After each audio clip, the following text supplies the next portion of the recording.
સહકાર મંત્રી અમિત શાહે દિયોદર તાલુકાના રૈયા ખાતે બનાસ ડેરીના ગર્ભ ટ્રાન્સપ્લાન્ટ લેબોરેટરીની મુલાકાત લીધી હતી।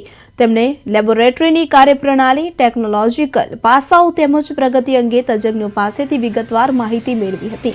રૈયા ફાર્મ ખાતે કાંકરેજ, ગીર, સાહિવાલ, રાઠી, મહેસાણા, મુરહાર સાથે જ જાફરાબાદી જેવી ઉચ્ચ ક્ષમતા ધરાવતા પ્રાણીઓ ઉપલબ્ધ છે કે જેના આધારે એમ્બ્રિયો ઉત્પાદન તથા ટ્રાન્સફર પ્રક્રિયા સક્રિયપણે ચાલી રહી છે।